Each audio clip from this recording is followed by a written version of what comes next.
of a case study concerning a group of Somali asylum seekers who, after being held and tortured in Libyan detention centers, this group of 6 Somali migrants managed to cross the Mediterranean, to arrive in Italy, actually to arrive in Milan, where accidentally, after a few months, they met their torturer, coming from the same detention centers where they were detained for months.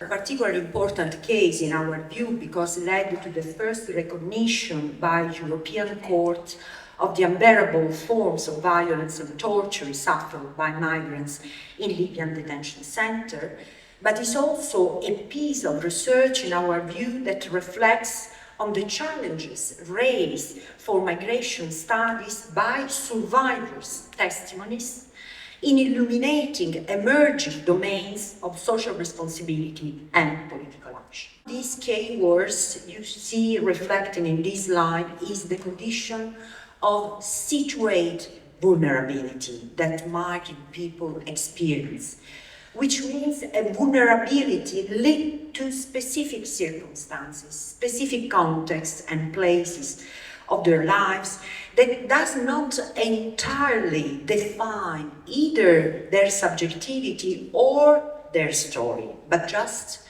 a part of it.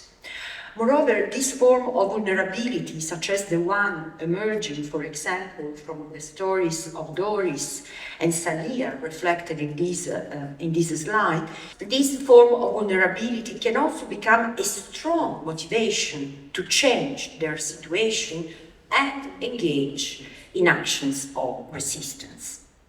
In other cases, migration can generate new forms of vulnerability that are added to pre-existing ones, as Musa and Samuel recall in their stories here in this slide.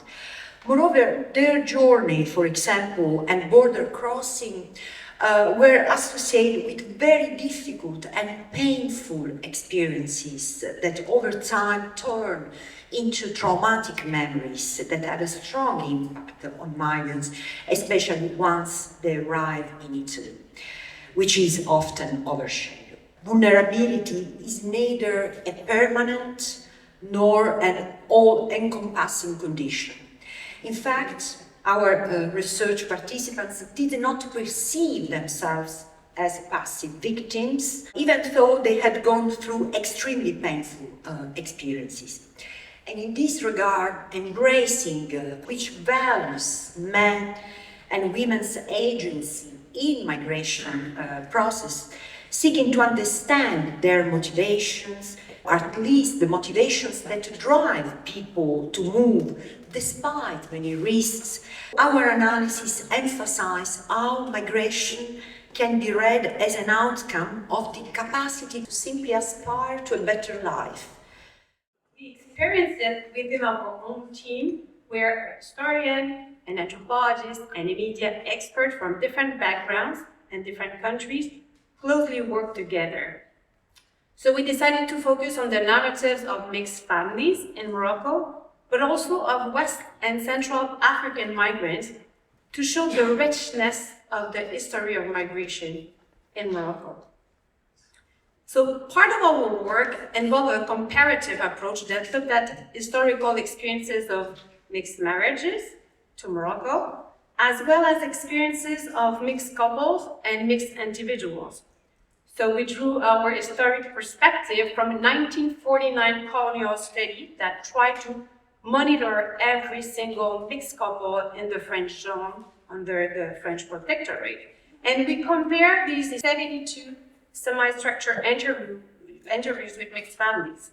The Ithaca Diary Contest is an initiative that took place the past 2 years in which we collected diaries, migrant narratives, stemming from the experience of Dimmi di Storie Migranti, which is a contest which allows people with a story of migration in the frame of the Ithaca Diary Contest. So throughout the Ithaca Diary Contest, we have collected 47 stories of migration, coming from 7 different countries in 6 different languages.